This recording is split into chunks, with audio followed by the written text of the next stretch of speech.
Se ele puder ligar a câmera aí, né, para a gente, por exemplo, ver o rosto das pessoas, eu acho que vai dar uma interação um pouco maior, né? Como é que estão aí? Ok. O Roberto está dizendo que sim, tá beleza.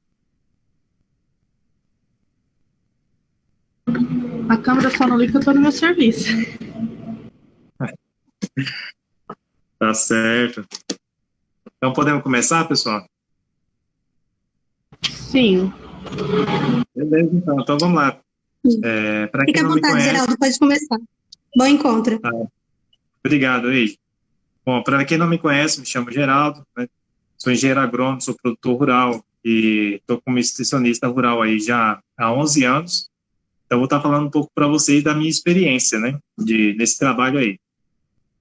E eu acho que é até interessante depois vocês também fazer algumas perguntas, né, que assim a gente interage um pouco melhor, né. Assim, qual que é a proposta mesmo da extensão, né, o que eu vejo ao longo desse tempo? Então, eu trouxe aqui pelo menos 3 pilares, né, para a gente trabalhar, né. Como que é, na prática, a assistência técnica, a forma do assistencialismo que é encarado hoje, e como que eu penso que vai ser o futuro, né? Então, assim, eu vou trabalhar nesses 3 pilares com vocês aí. Qualquer dúvida que vocês tiverem, vocês podem estar perguntando, né? Então, assim, a assistência técnica, né, que a gente faz aqui na Emater, hoje tem ela pública, tem ela privada, né? E, e é algo, né, que se tornou obrigatório para, principalmente para os agricultores familiares, né? O Estado, ele tem essa obrigação de estar promovendo a assistência técnica para os produtores, né? Isso a fim de quê? De alavancar a produção rural e ter um viés também educativo, levar as políticas públicas para quem realmente precisa, né? Então, ou seja, é um trabalho mesmo de formiguinha, né? Eu gostaria até de trazer aquela parábola do semeador, né? Então, assim, você sai semeando, você semeia na estrada, onde os passarinhos comem, você semeia no asfalto, onde que não produz, você semeia nos espinhos, mas até você encontrar a terra fértil. E essa é a vida do extensionista, né? Então, ou seja, traduzindo, nem todas as propriedades rurais que ela realmente absorve a assistência técnica que ela consegue desenvolver. Infelizmente, né? Por quê? Infelizmente as pessoas, ela têm a mentalidade de, de não ver o conhecimento como algo transformador, né? E aí eu vou estar falando para vocês como que foi o desenrolar, né, dessa assistência técnica que hoje eu vejo que está de modo prejudicial. E, então, assim, a maior parte das propriedades rurais que a gente atende, que a gente conversa, isso no modo de estado de Rondônia, né? São pequenas propriedades, onde o pai e a mãe ainda são o líder da propriedade, propriedades que têm uma produção aí abaixo, né, de faturamento de R$ 200 mil por ano, são propriedades pequenas, e onde os filhos até então não têm tanta intervenção. E é por isso também que é importante vocês que estão na escola agrotécnica, né, vocês fazerem retorno na propriedade rural com uma nova visão. E essa é a grande verdade. E nós estamos passando pela maior transformação da história, da humanidade, né, que é a era do conhecimento, a era da internet, né. E isso tem mudado muito a forma com que a gente encara o meio de produção, né. E a assistência técnica tem tudo a ver com isso. O modelo que existe hoje de assistência, de você ir na propriedade, você levar a política pública, você falar de crédito rural, você ajudar o produtor a desenvolver a sua atividade, ela tem sido pouco eficaz, né, ao longo desse tempo. Por quê? Porque, infelizmente, a maior parte dos produtores, eles ficaram na parte do assistencialismo, que é outra questão da assistência técnica, né? Porque no início da assistência rural, da assistência técnica, quando chegou, além da levar o conhecimento, tinha a questão do assistencialismo. O que é o assistencialismo? Era levar uma semente de feijão, era entregar uma sacola, era uma muda, sei lá, de cacau, de café, e muitos produtores, eles acabou ficando com essa muleta, né? Então, se você não entrega algo para eles, se você não realmente é algo físico, eles não traduzem isso como algo que possa mudar a realidade dele, né? Ele sempre quer ganhar algo, né? Então, hoje nós estamos aqui na maior geração de produtores vitimistas, né? Eu considero dessa forma. São pessoas que, na maior parte, eu posso até dizer que mais de 90% dos produtores, eles sempre querem ganhar alguma coisa. Eles não encaram o conhecimento como algo transformador, né? Para ele, você fazer assistência técnica, principalmente aqui no caso da Emater, gratuita, sempre tem que estar ganhando alguma coisa, né? Então, isso torna a vida do técnico bastante difícil, porque nem sempre o Estado pode fomentar, né, esse tipo de coisa. Até porque as coisas mudaram muito, né? O Estado já faz a parte que é entregar assistência técnica de qualidade com conhecimento, não mais entregar produtos ou coisas. Então, isso é um fim de uma era, né? Então, infelizmente, a maior parte vive dessa forma. Então, assim, o assistencialismo, eu vejo que é um parâmetro que nós temos que mudar, desbloquear esses produtores. Tá? Isso eu falo de forma geral. Tá? Nós temos que desbloquear ele, mostrar para ele que quem muda a propriedade é conhecimento. E que o primeiro passo que tem que mudar é a mentalidade dele. Se não mudar a mentalidade dele, nada vai acontecer. Mudar a mentalidade da produção, dele entender que a propriedade é uma empresa, que ele entender que aquela propriedade gera receita, que aquilo ali é o patrimônio dele, que dali vai tirar o sustento dele, dos filhos dele, e que tudo vai acontecer em função do que ele está fazendo. Esse é o verdadeiro papel do extensionista rural, que aí eu estou falando de duas coisas, assistência técnica e extensão rural, né? A assistência técnica é o conhecimento, é você pegar a pesquisa e levar até o produtor, que aí quem leva isso aí já é o extensionista rural. Aí você vai fazer esse acompanhamento periódico com ele lá. Nem sempre também você consegue estar toda semana na propriedade dele, mas você consegue tirar muitas dúvidas dele, né? Para ele implantar um projeto. E assim, tudo que a gente faz é almejando um resultado. E esse resultado é sempre o quê? Pensando no bem-estar da família, na geração de renda no bem-estar da família, né? Isso que faz o cara ficar no campo. Porque tudo é bonito, né? Ah, vou produzir, mas tudo tem que ter lucro. E vem um outro fator também, que a maior parte não acaba despertando. Porque sem lucro não tem poesia, né? Então a gente tem que entender que uma propriedade rural é uma empresa e que ela tem que ser lucrativa. Ela tem que gerar bem-estar, ela tem que fixar o cara no campo, ela tem que promover todo o desenvolvimento da propriedade, né? Pagar os custos, pagar a qualidade de vida.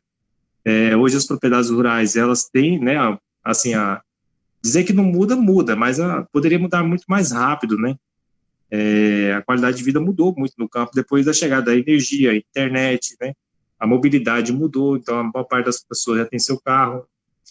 Então, ou seja, são coisas que vêm e a gente não pode parar no tempo. Então, essa é a função da assistência técnica. Então, assim, eu encaro que o assistencialismo, ele tem que ser banido, né? Compra quem quer, né? O cara, a gente não pode forçar ele. A primeira mudança começa na mentalidade dele. Ele primeiro tem que querer, né? Então, ou seja, infelizmente, o poder público, ele acabou percebendo dessa forma também o assistencialismo como algo político, né? Ao longo do tempo, então, sempre usaram essas ferramentas das políticas públicas, né, que a gente trata, a política pública, ela é sempre algo coletivo, né? E é uma oportunidade também que os políticos viram, né, de se perpetuar, né, de fazer politicagem em cima desse fator, né? E, infelizmente, os produtores caíram, né? E hoje são dependentes dessa relação, né? Do assistencialismo.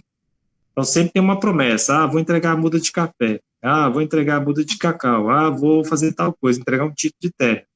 E aí a galera fica doida, fica animada, começa a procurar a Emater e fica naquela coisa. Só que por trás disso daí, coisa que eles não contam, que você precisa de algo muito maior do que isso. Então, vamos pegar, por exemplo, aqui as mudas de café. Então, muitos produtores querem plantar café simplesmente pelo fato de estar ganhando a muda. Tá? Só que ele esquece que ele vai ter que montar a irrigação, ele esquece que ele vai ter que comprar o calcário, ele vai ter que preparar a terra, que ele vai ter que cuidar dessa muda, que ele vai ter que esperar 1 ano, que ele vai ter que esperar 2 para ter a colheita. Ou seja, a muda não representa nem 10% do que ele tem que fazer. Tá? Mas, assim, é uma ajuda? É uma ajuda, porque quem realmente quer, aproveita as oportunidades. Estou dizendo que o assistencialismo, de toda forma, é ruim, mas eu vejo que muitos ficam sempre esperando só ganhar. Porque quem quer faz a hora, tem ação, né? Não fica só no planejamento. E é isso que eu vejo que a maior parte dos produtores, infelizmente, só fica só pensando em ganhar, só esperando. Muitas das vezes a gente chega na propriedade rural e o produtor, o que você pergunta assim pra gente, o que você tem de bom aí? Em vez da pessoa estar aproveitando a visita do técnico, ele explorar o conhecimento técnico, né? Falar assim, ó, tô com dificuldade no meu manejo do meu rebanho, eu quero implementar, sei lá, uma aviária, nem que seja doméstico, meu pomar doméstico, tô com uma doença, tô com uma praga, sei lá, tem N fatores que você pode melhorar na propriedade rural. E eu vejo que muitas das vezes eles não sabem aproveitar esse tempo com o técnico, né? E aí, quem acaba perecendo é a própria propriedade. Se eu estou falando rápido, gente, vocês me falam aí, tá? E eu vejo, assim, que hoje nós estamos passando por o maior fator de transformação, igual nós estamos aqui, né? Através da internet, levando essa mensagem aí, que poderia estar sendo levada para o Brasil todo, para o mundo todo, né? Então, ou seja, isso também vem afetando muito o produtor rural. Então, se eu perguntar para vocês hoje, quais são os canais de comunicação que o produtor está, vocês saberiam me responder aí hoje? Por exemplo, assim, talvez um Zoom ou Google Meet, o produtor não vai conseguir acessar, né? Mas o WhatsApp, o Facebook e o YouTube, a maior parte dos produtores já acessam, né?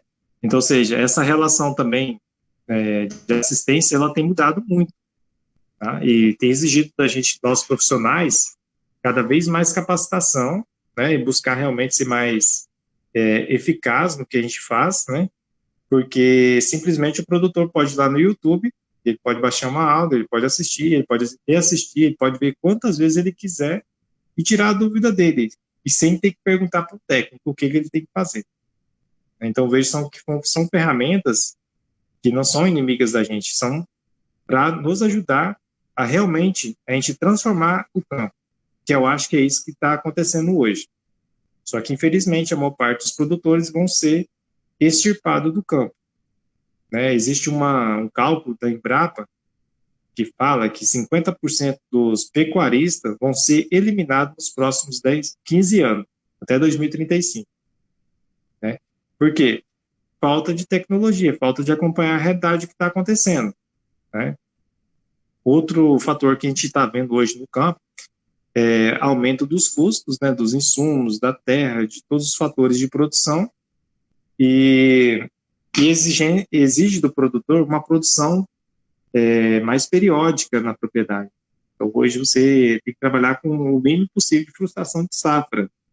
E o próprio mercado, ele tem trago coisas diferentes, porque todo mercado, que você tem para todos os produtos, os clientes, ele quer um produto de boa qualidade.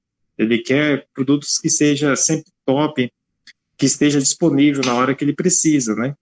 E aí vem um outro paradigma, que a maior parte dos produtores eles não conseguem visualizar o que está ocorrendo e acaba não adequando ao mercado. Tá? Isso equivale para tudo, né? Vamos pegar o mercado da carne, que é o que mais a gente tem aqui na nossa região. Hoje o frigorífico não compra gado magro, compra, mas já tem uma desvalorização em relação aos animais melhor acabados. Então já é uma mudança muito grande. Se você chegar no açougue, supermercado, você não vai querer uma carne magra, você já vai querer uma carne que esteja, né, que tenha um teor de gordura considerável. Isso não volta mais atrás. Então aquele produtor que não tem condições de atender essa exigência do mercado, ele vai ser eliminado. Né? O aumento da terra aqui na nossa região vai aumentar a pressão para os produtores produzir mais por área. Né? Hoje não dá para a gente ficar falando assim, eu produzo 10 arroba por hectare, que é a nossa média. O produtor simplesmente não paga a conta, não vai fechar a conta com 10 arroba por hectare. Aí eu pergunto para vocês, e o que vão fazer? É só através de conhecimento e assistência técnica, não tem para onde correr. Se o produtor não entender realmente a importância do técnico como seu aliado no meio de produção. Ele entender que a propriedade dele é uma empresa que precisa ser transformada, né? Então, ou seja, à medida que os custos de produção vão aumentando e à medida que a exigência do consumidor também aumenta, Não tem para onde correr. Vamos ter que melhorar em tudo. Então, ao mesmo tempo que eu vejo uma evasão da área rural, um êxodo rural, exige também mais competência técnica agora no campo, né? Mais do que nunca. E eu vejo que vocês têm uma grande vantagem aí na escola técnica, que é a questão do conhecimento prático, né? Porque, infelizmente, a internet, ela traz muito conhecimento, mas não tão prático, né? Então, vai sobressair aquele técnico que realmente sabe fazer. Ele teve o conhecimento teórico, mas que na prática ele também sabe fazer. E o que a gente mais vê é o seguinte, adubação. Então, você recomenda a quantidade de adubo, mas na hora de aplicar o cara não sabe. Você recomenda, você tem que fazer um piquete, você tem que fazer uma reforma de pasto, mas na hora de implementar, o técnico não sabe. Não sabe por quê? Porque nunca fez. E também não procurou quem já fez também para aprender. Então, já dou um alerta aí para vocês. Sempre atrela ao conhecimento de vocês o conhecimento prático. Se vocês não têm na escola, vá atrás de quem tem. Se vocês não têm no sítio de vocês, vai no sítio do vizinho que tem. Sempre façam perguntas. Sempre façam perguntas como que é feito as coisas. Porque nós estamos vivendo uma outra transformação da história. E quem não acompanhar simplesmente está fora. Tá? Aconteceu com o café. Né? Vamos pegar o café, que teve um aumento de produção vertiginoso aí, né? Saiu de 10 sacas por hectare para 60 de média, né? Lavouras aí que produzem 150, 180 sacas por hectare. Tem muitas lavouras aí. Então foi algo espetacular que aconteceu nos últimos 10 anos. Mas isso só ocorre com conhecimento. Aquele produtor que não aplica, né? Ele ainda insiste em fazer algo da cabeça dele, ele só toma prejuízo, só bate cabeça. É muito importante a gente entender, né, esses fatores aí. Alguém tem alguma pergunta que possa fazer aí? Tá tudo certo aí? Se quiser alguém dar um feedback aí, pode falar aí, viu, gente?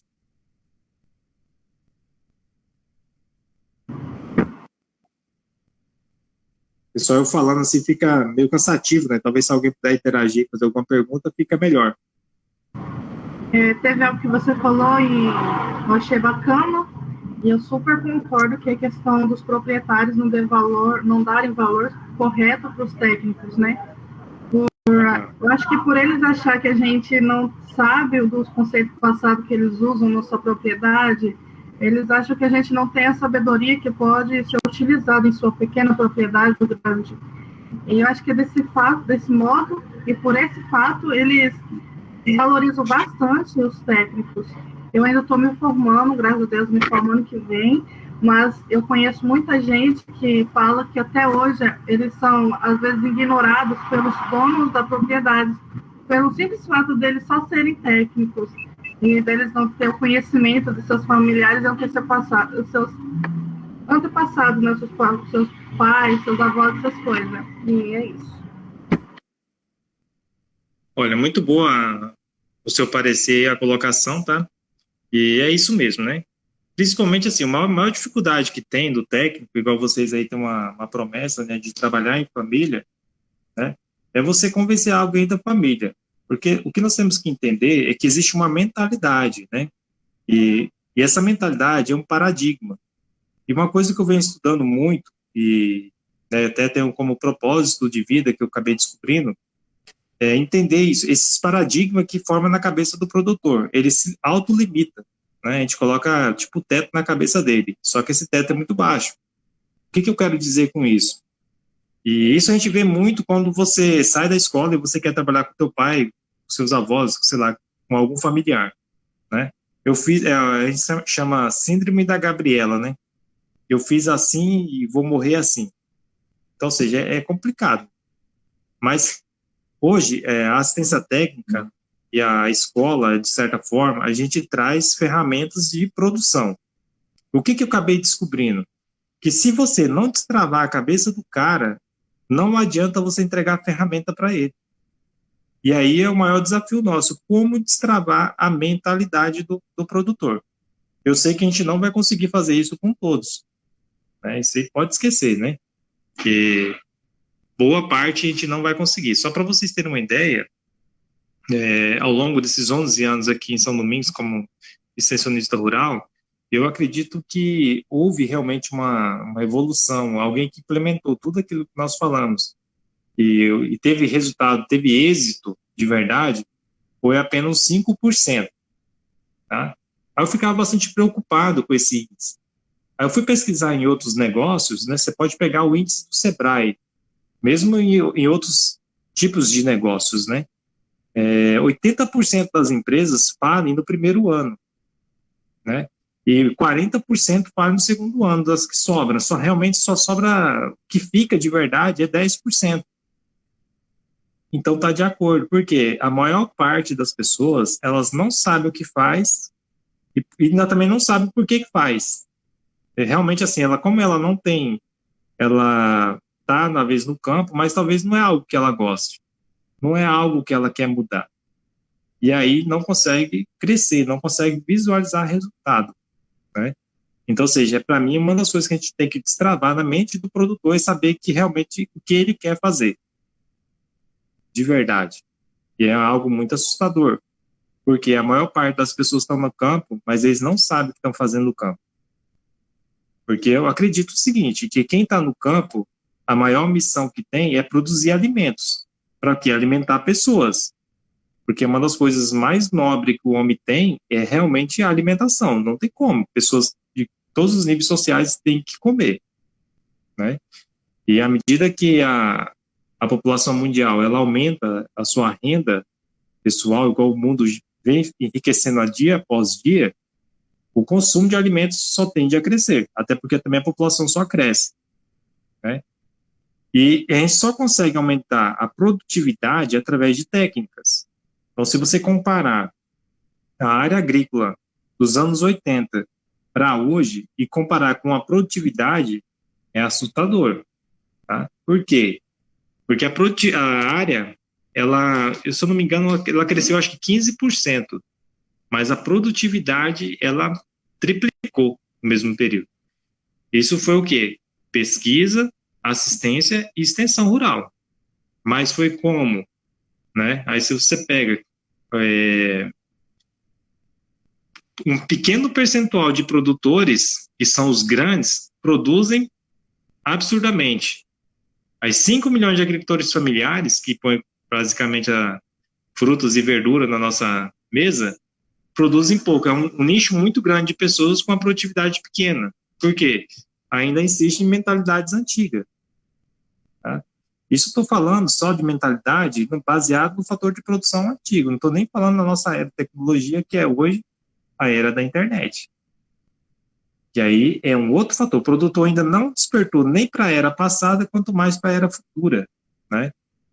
E eu falo para vocês, hoje a transformação é tão grande que você chega na propriedade rural, o jovem está lá no campo e ele está ouvindo música, né? Está com fone de ouvido, está com o celular no bolso, o cara está montado a cavalo, o celular está no bolso. Isso é mudança de paradigma, né? Então, ou seja, hoje, se você não participar, se você não tecnificar a sua propriedade com maquinário, você não consegue produzir mais no campo, porque ninguém vai ficar na propriedade rural no esforço físico. Ninguém vai ficar na propriedade rural com esforço físico. E qual que é a pegada, que eu até coloquei aqui, né, o futuro da assistência, né, como um tópico aqui, para adiantar para vocês, que eu vejo, né, nós, seres humanos, a gente tende a buscar sempre muita comodidade.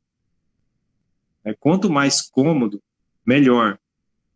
Quanto mais eu reduzir o tempo das coisas, melhor.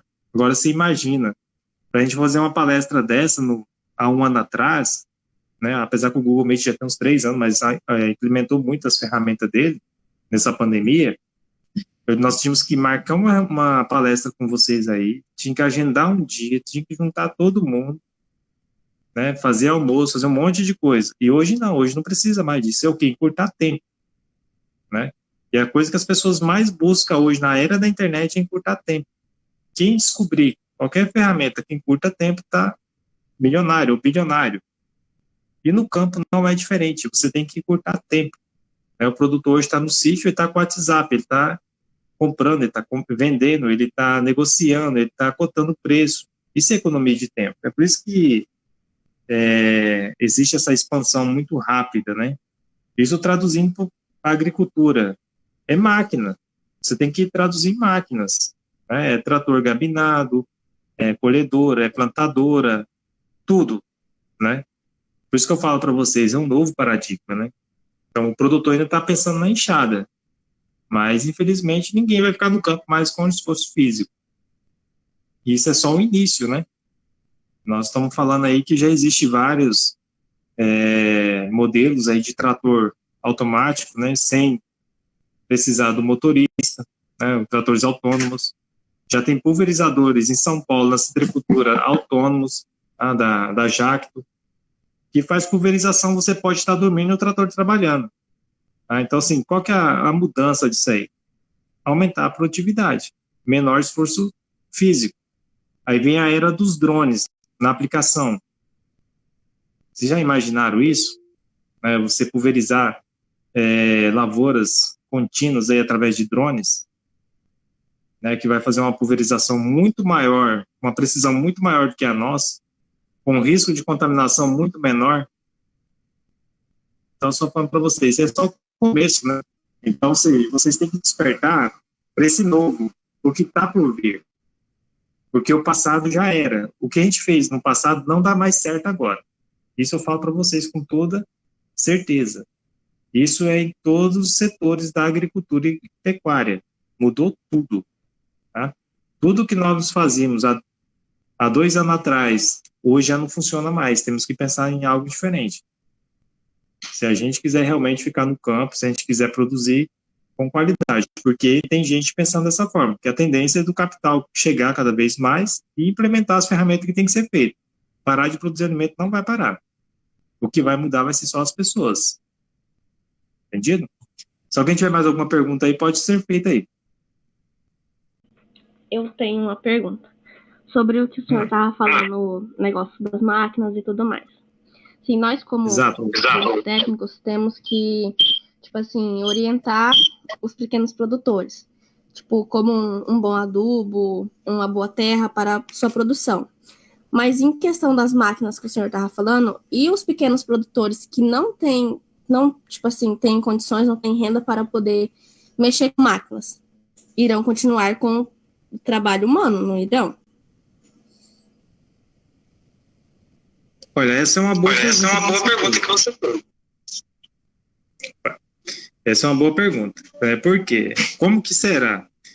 Infelizmente, aqui em Rondônia, os pequenos produtores vão sofrer mais do que muitos lugares do Brasil. Por quê?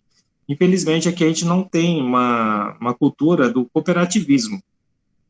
E eu vejo que a única saída do pequeno produtor é cooperar. Sozinho, ele realmente não vai em lugar nenhum. Essa é a grande verdade. Ele não vai prosperar. Entendeu? Então, ou seja, ele vai ter que mudar o meio de produção dele. Mudar como? Aqui na Amazônia, o que pode ser no futuro o pequeno produtor possa fazer? Por exemplo, existem vários projetos de crédito carbono. Não sei se isso vai pegar, não posso te afirmar hoje, mas pode ser uma das ferramentas, né? Vocês saber explorar a floresta, saber explorar uma erva medicinal, algo pequeno, substancial mesmo. Tá? Agora, se você quiser mexer com gado, sendo pequeno, você vai ter que mudar. Ou você entrar no cooperativismo, ou você vai estar fora, porque, igual você falou, eu preciso de máquina, mas hoje, se você colocar aí as máquinas básicas para você tocar uma propriedade, vai uns R$500 mil. Tá? Então, realmente é um capital muito alto, mas é a nova realidade. Então, eu vejo que... Sobre produtores também. Muitos, às vezes, até não quer ter uma grande, tipo assim, produção, tipo, que nem quando é época de café. Os primeiros que plantam, assim, que colhem primeiro e vendem de uma vez, esses sim, eu creio que eles tiram em cima disso. Porque aí todo mundo começa a plantar e aí o preço vai lá embaixo. E é onde eu acho que muitos, tipo assim, desistem de plantar várias outras coisas. Pelo valor do mercado, né? Então, só falando isso aí, né? o que eu vejo, igual eu tinha falado anteriormente, existe um modismo, tá? Então, assim, o ano passado aqui, quase ninguém quis plantar café, porque o ano passado o café estava em baixa. Esse ano que o café está em alta, e a tendência é permanecer esses próximos 3 anos, tá cheio de gente querendo plantar café. Aí eu pergunto para você, uma pessoa que planta, que faz as coisas só por modismo, qual que é a chance de sucesso dela? Zero. Por quê? Se você entra na alta e você está entrando pelo que o seu vizinho está fazendo, você não tem conhecimento da cultura, não é aquilo, não é o seu propósito. Por isso que eu falo para você, tem que descobrir o seu propósito. Que de fato você está ali. Por quê? O que é o propósito? É que quando está na alta ou na baixa, ou em vacas gordas ou em vaca magra, o cara não vai sair da atividade. Capixaba mesmo, a grande parte das pessoas que é capixaba nunca parou de mexer com café, nem na alta e nem na baixa. O que acontece com a maior parte dos produtores? Ele entra na alta e sai na baixa. Isso é com urucum, isso é com leite, isso é com todas as atividades. Então, essas pessoas, enquanto ela não descobrir a sua verdadeira identidade, seu verdadeiro propósito, infelizmente, ela vai estar sempre batendo cabeça. Tá? É assim, tudo dá dinheiro. Eu falo para você que hoje tudo dá dinheiro. Tudo dá dinheiro como? Com tecnificação, com análise de custo, você saber vender, você saber comprar, você saber que é mais importante você saber comprar do que vender, você saber que a maior parte do lucro da propriedade não é na venda, é na compra. Isso a maior parte do produtor não sabe. Né? Ele simplesmente chega na primeira casa agropecuária que ele encontra, vai lá e compra o produto. Ele não pesquisa. E aí só vai acumulando custo. Ele não tem noção de custo. Eu estou falando para vocês. E é uma nova realidade. Produtor que só fica no braçal, só na execução, ele está fora do mercado. Ele não vai conseguir sobreviver. Por quê? O custo de produzir vai se tornar insuportável. Você não vai dar conta de produzir, porque o custo vai ser sempre muito alto. Quando você traz para a tecnificação, você baixa custo. Quando você tem um técnico do seu lado e que você segue a recomendação dele, você baixa custo. Infelizmente, o pequeno produtor, né, eles estão lascados. É uma mudança de mentalidade, igual eu estou falando para vocês. É mudar a mentalidade. Vocês que serão os novos produtores, têm que ter essa mente aberta para se adaptar. Tá? E eu já estou fazendo isso na minha propriedade. Tá? Já estou buscando adubação, já fiz numa parte. As minhas produções, eu sempre procuro trabalhar da melhor forma possível, não deixo faltar o que é necessário. E também não fico muito preocupado com o preço, porque eu tenho que me preocupar mesmo em produzir. O preço é só uma consequência daquilo que você faz. Quem tem que olhar o preço? Tenho. Mas adianta o café estar R$600 a saca e eu não conseguir produzir? Pode estar 1.000, se eu não produzir, o prejuízo ainda é maior. Essa é a pergunta. Tá? E, infelizmente, gente, a gente não vai conseguir salvar todos os produtores. Isso vocês podem esquecer. Tá? A gente só vai salvar aqueles que querem mesmo, que é um percentual bem pequeno. Alguém tem mais alguma pergunta aí?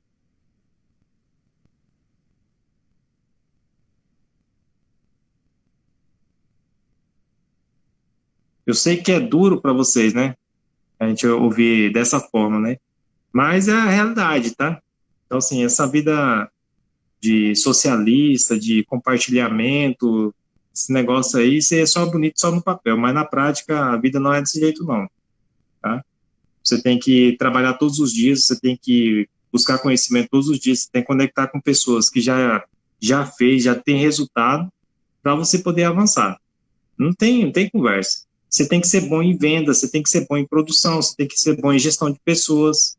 Hoje a maior dificuldade do campo é pessoas. Tá? Pessoas para trabalhar mesmo, para você gerenciar essas pessoas. Porque acontece, você tem um trator, digamos, de R$150 mil, se você não treinar essa pessoa, vai quebrar o seu trator, e aí? É custo. E aí eu falo para vocês, hoje, vocês que estão na escola estão tendo a oportunidade de aprender todas essas ferramentas, tá? O que vocês não têm, o que o dono não tem que fazer é execução.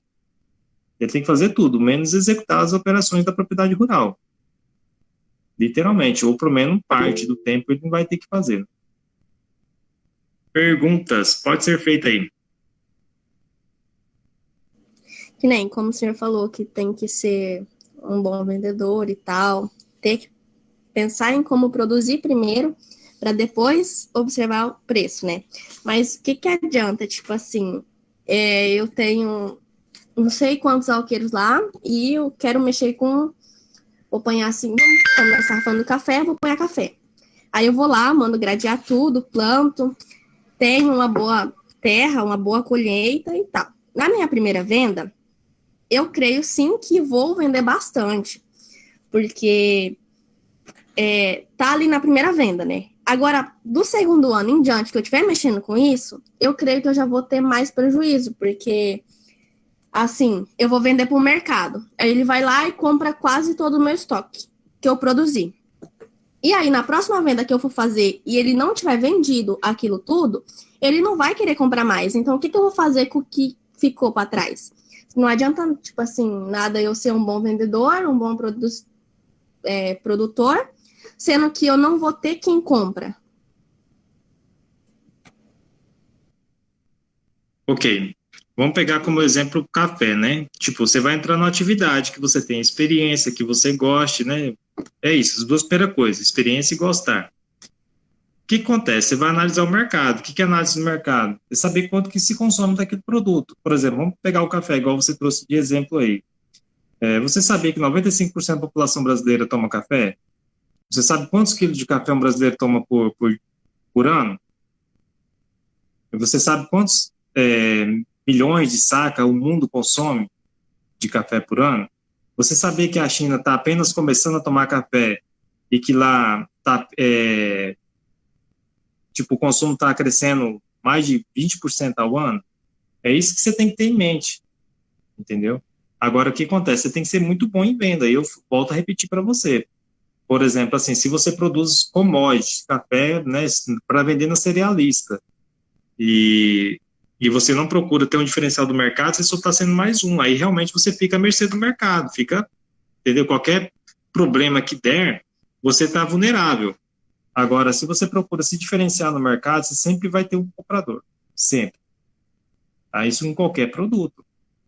Então, o que acontece? Você não pode seguir a massa, você tem que sempre fazer algo diferente.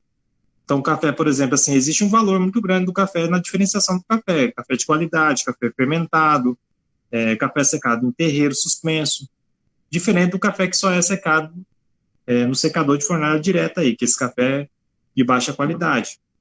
Então, você tem que fazer diferente. Vamos pegar a pecuária, como outro exemplo aí. Então, se você pegar a pecuária, o que acontece com a pecuária hoje? Não tem mais só Nelore, não tem mais só Altucura. Se você tem um Senepol, se você tem um Alberdin, se você tem um Angus, sei lá, qualquer outro híbrido aí, você tem um mercado diferente. Você não vende por cabeça, você vai vender por quilo, tendo uma rentabilidade muito maior. Se você tem um confinamento, se você tem um semi-confinamento, você tem um valor de mercado, uma barganha de mercado maior que quem só está a pasto. Entende? É isso que a gente tem que aprender, é ser diferente no mercado, fazer coisas diferentes. Ó, tome cuidado em andar com massa, tá? Faça sempre coisas diferentes da massa. A massa que eu falo é esse modismo que acontece na área rural. Alguém fez uma pergunta aí, passou muito rápido aí que eu acabei não pegando. Escreveu no chat aí, pode só ver aqui. Fui eu, aí eu mandei assim sobre questão do preço. E o preço não mantém em um preço único, entendeu? Na minha primeira, segunda colheita, eu posso sim tirar. Mas da terceira em diante, que aí se o preço do café descer lá embaixo, aí eu acabo ficando no prejuízo. Mas igual eu falei para você, produtos agrícolas, você não controla preço. Entende isso? Commodities, você não controla preço. E é um problema isso daí. Então, café, quem dita preço do café não é você, é o mercado. Ele é volátil. É o que tem no mercado. O que o mercado usa? Os fatores climáticos, mais demanda e produção, né? Consumo e oferta e demanda. E problemas climáticos, é o que está acontecendo agora com o café, por exemplo. Então, temos um problema climático que aconteceu, vai ter falta de produção e o consumo vai estar em alta. Então, a tendência é a elevação de preço. Tem que saber surfar nessas ondas. Aí sim, você tem que entender de mercado. Por isso que eu falo para você tem que entender da venda. Hoje, a maior ferramenta que existe na área rural chama a parte do clima. O que mais tem prejudicado a agricultura e a agropecuária, no modo geral, é clima. Então, por exemplo, assim, os americanos sabem coisas do clima que vai acontecer daqui a 2 anos. Os caras têm modelos matemáticos muito precisos. Então, eles conseguem saber como que pode ser trabalhado. É que eu estou falando para você, o preço das commodities você não muda. Por isso você tem que olhar para dentro da sua propriedade, não para fora. Se você achar que manipular o preço, você só pode fazer uma coisa, transformar o seu produto. Aí sim, você quando industrializa, quando você manipula esse produto, que você entra num outro estágio. Aí sim você dita a regra do mercado, que é um outro preço. Aí no caso você vai estar direto com o consumidor. Mas como commodity, infelizmente, você não consegue trabalhar com preço. É o que acontece com o frigorífico, da mesma forma. Você não consegue manipular o preço da arroba. É comum, ninguém vai pagar mais porque você é diferente. Ou vai pagar, às vezes, esse percentual que tem dentro do mercado. Por exemplo, eu tenho um gato confinado, eu pago R$3 por arroba a mais, mas não mais do que isso, que é valor de mercado. Eu tenho que saber também, né, eles fazer um backmarket aí do mercado, saber o que está correndo no mercado. Ninguém vai pagar mais por isso. Por isso que eu falo para vocês, em vez de você olhar para a venda, você tem que olhar na compra. Por quanto que eu estou comprando meu produto? Quanto mais eu comprar próximo da indústria, mais barato eu compro. Então, isso significa que você tem uma margem maior de lucro. Porque o lucro não é a venda. O lucro é só o pagamento do que você fez. O lucro de qualquer coisa é a compra, não é venda. Entenderam? Perguntaram mais aí? O Geraldo, é tipo assim, ela tá falando isso como se existisse um preço de tabela, né? Aquela tabela de preço vai ser fixa. Porém, é que nem tem. Tem tempo que o leite está rendendo muito, ok. Aí tem tempo que o leite já dá aquela caída brusca. É igual a mesma coisa que o feijão, que a soja, que o café. Nunca eles mantêm um preço fixo. Sempre tem aquela oscilação de preço. Então, nisso aí, com essa explicação mais clara que você fez aí, também tirou muitas dúvidas. E acho bacana quando as pessoas procuram saber sobre isso, mas porque numa gestão tem que saber sim quando está tendo uma troca de valores dos preços, que você vai render trabalhar com essa mercadoria, você vai render trabalhar com essa matéria, você vai render trabalhar com essa matéria-prima ou não. E é isso. Olha, muito bem a sua colocação aí, né? O que a gente tem que entender do mercado? Eu vejo 2 coisas na propriedade rural que é pouco trabalhado, que na verdade assim é ignorado para o produtor rural, porque é a mesma coisa de você colocar a mão no coração dele, que é a parte do caixa da propriedade, é a administração, a gestão da propriedade. Quando você fala em gestão da propriedade, o produtor dá um salto. Por quê? Porque ele quer continuar na mentira. Porque quando você coloca foco de verdade na rentabilidade da propriedade, você descobre que a maior parte das propriedades, elas são inviáveis. O cara está pagando para trabalhar, só que o cara não quer ouvir a verdade. Então é por isso que ele não quer fazer gestão. Porque o dia que você fazer uma gestão de verdade da propriedade, você se assusta com o que você vê e você muda. Muda como? Desde que eu estava te falando, né? O preço, como que é formado o preço? A gente tem que entender isso. O preço existe o quê? A lei do mercado, que chama oferta e demanda. Não tem como, nós vivemos num país capitalista. Esse preço fixo que ela está falando aí só acontece em Cuba, mas a gente já sabe que isso não funciona, isso é coisa socialista. Nós temos que pensar grande, pensar como capitalista, nós somos um país capitalista. Então, quem dita o preço é o mercado. O que o mercado usa? Preço de demanda e oferta. O que é demanda? Eu tenho pessoas que querem comprar e eu tenho quem produz. Então, toda venda ela acontece dessa forma. Quem produz com quem quer comprar. Vamos pegar o caso específico do leite, a gente chama de concorrência perfeita. Então, assim, existe muito produtor de leite, mais quase 5 milhões de pessoas que produzem leite no Brasil, e para um grupo de produtores, para um grupo de consumidores, né? Tipo, sei lá, eu acho que consome em torno de 180 milhões de litros de leite no Brasil por ano. Eu acho que é algo assim, ou um pouco mais hoje. Então, essas pessoas conseguem atender nesse estado do mercado. Então, está tudo cômodo. Entende? Não existe uma pressão aí para uma demanda maior. Quando a demanda cai e a oferta aumenta, que geralmente acontece no período da chuva, o preço tende a cair. Mas é por isso que eu falo, o produtor ele não procura se especializar. Especializar como que eu falo? Aí você pega uma propriedade, aí tem pessoas aí com 42 alqueires de terra que produz 80 litros de leite, sendo que Em 1 hectare, ele poderia produzir 2 vezes mais do que isso. Então, ele economizaria recursos, ele trabalharia com outra atividade, ele faria uma melhor gestão do que ele tem, do seu patrimônio, das suas coisas, do seu tempo. É por isso que se torna inviável. Aí o produtor fica assim, sonhando com preços absurdos. Ah, o leite tem que valer R$ 4 o litro. Só que no modo que ele está trabalhando, pode valer R$ 4 que ele vai estar em prejuízo da mesma forma, porque ele está trabalhando da forma errada. Ele não está fazendo gestão dos recursos, nem do tempo dele, e nem da produção. Ok? Preço, é igual eu falei para vocês. Preço, quem determina preço de commodities da forma geral, não é o produtor, é mercado. Então, você tem que entender bem de mercado. Ó, só adiantando um pouco mais aí, hoje é muito na moda, né, as commodities agrícolas, a gente fazer o sistema barter, que é o sistema de troca. Né? Então, assim, os grandes, o que acontece? Sair da propriedade, as outras cadeias, né, que acontecem pós a propriedade são muito organizadas. O produtor é muito desorganizado. Aí ele fica presa fácil do mercado. Aí eu vou contar para vocês esse segredo aí. Tá? Como o produtor é desorganizado, quem está após é organizado, aí só fica esperando o momento ideal para poder abocanhar essa desorganização que acontece. Por quê? O produtor ele não procura saber sobre os fatores climáticos, entender, ele não quer saber de produzir mais com menos, ele não consegue visualizar isso. E, principalmente, o maior gargalo da propriedade rural é venda.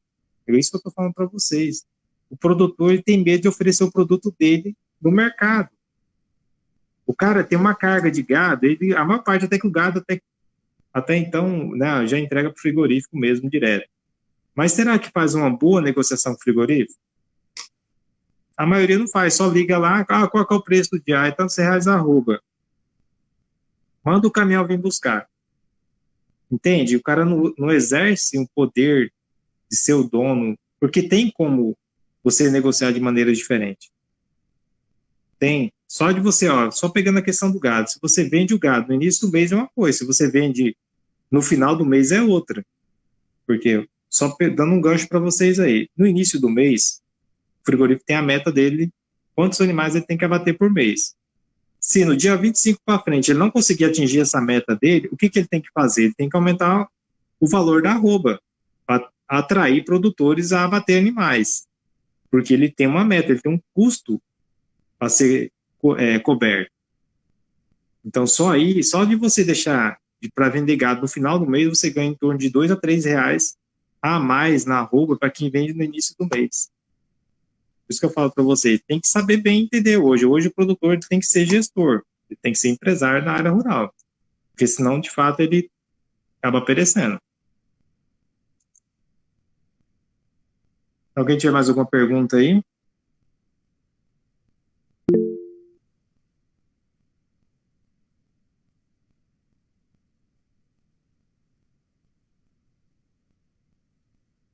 Então ficou entendido essa parte aí, né? Por isso que eu falo para vocês.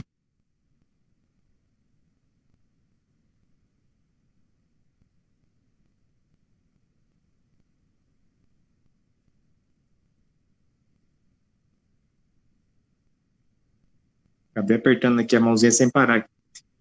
Mas falando para vocês na questão o que eu enxergo do futuro da assistência rural, né? Nós acabamos indo passear aqui que também faz parte da assistência, né, rural, que é a parte da venda. É uma parte que a gente mais frágil que eu vejo, né? A gente acaba nesse pilar da produção e a gente não entra muito, né? Porque os produtores, na maior parte, não dá muita abertura para falar da sua economia, porque você vai entrar realmente em algo embaraçoso para eles, né? Porque como eles não fazem gestão, não tem controle de entrada e saída, então eles não sabem nem o que a gente está falando direito e tem medo da gente descobrir que muitas vezes o que eles falam não é verdade também. É porque números não mentem. Só que em vez de pensar dessa forma, se pensasse diferente, que a pessoa poderia ajudar ele a alavancar ainda mais o que ele está fazendo, ele mudaria. Porque é melhor você saber a verdade o quanto antes, porque você vai ter tempo de se preparar para o que vem. E aí eu falo para vocês, qual que é o futuro da assistência técnica diante de tudo que nós estamos falando? Nós estamos falando aqui hoje de cursos pela internet, onde o produtor tira dúvida pelo WhatsApp, ele tira dúvida pelo YouTube, né?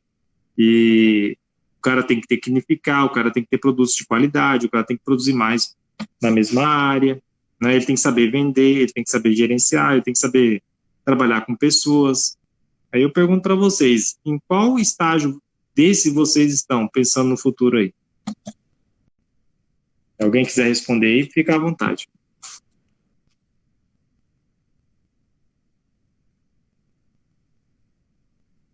Pode repetir que estava cortando e não deu para me entender.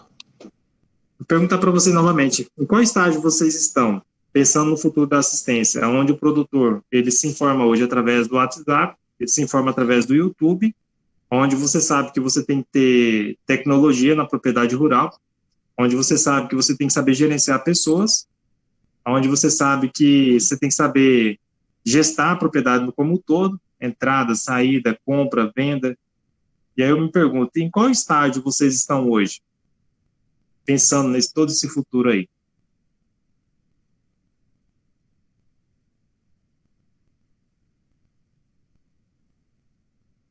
Deu para entender? Ou cortou a internet aí? Sim, deu para entender.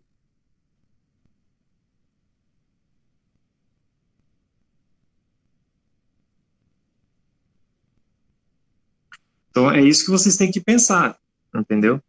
É uma nova dinâmica, tá? Então, se o pequeno produtor, qual que é a solução? Igual a primeira pergunta que a menina fez aí. É buscar cooperativismo. Tem que se unir, não tem como. Tá? Tem que se unir no mesmo propósito.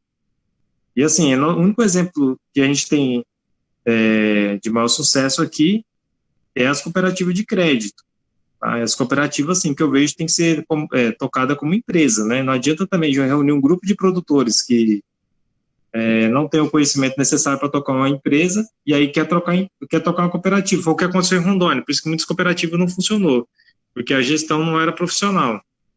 Então, assim, quer formar uma cooperativa, faça igual lá no Sul. Pega pessoas que sabem tocar o negócio, coloca lá dentro e vamos só entrar com capital e exigir o retorno daquilo. Aí funciona.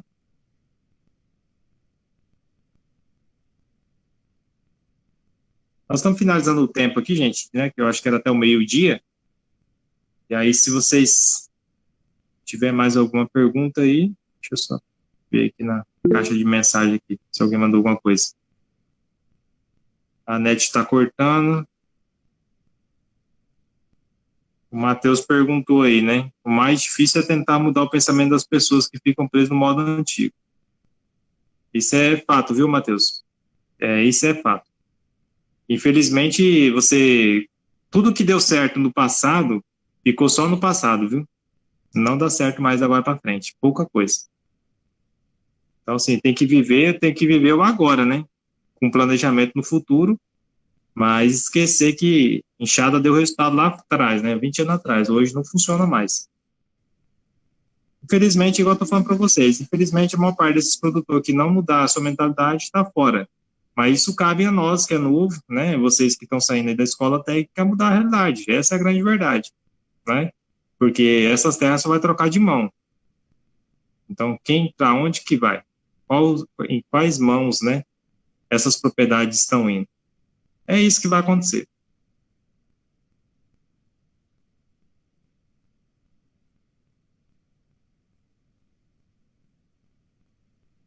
Então, se alguém quiser falar mais alguma coisa aí, o pessoal já está finalizando, né? Então, para finalizar aí, gente, eu agradeço a todos aí pelo tempo aí junto, né? Pelas perguntas. E qualquer dúvida, é um prazer enorme atender vocês aí da Escola Agrícola, tá? E qualquer coisa é só entrar em contato com a gente, que o que eu souber, estou aí para transbordar com vocês aí, ok?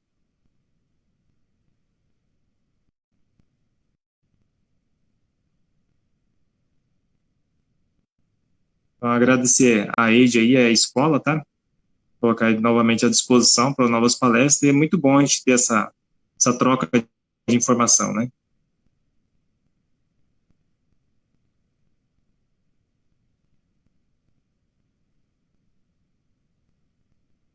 Então, para finalizar aí, né? Ó, um abraço a todos aí, E tamo junto.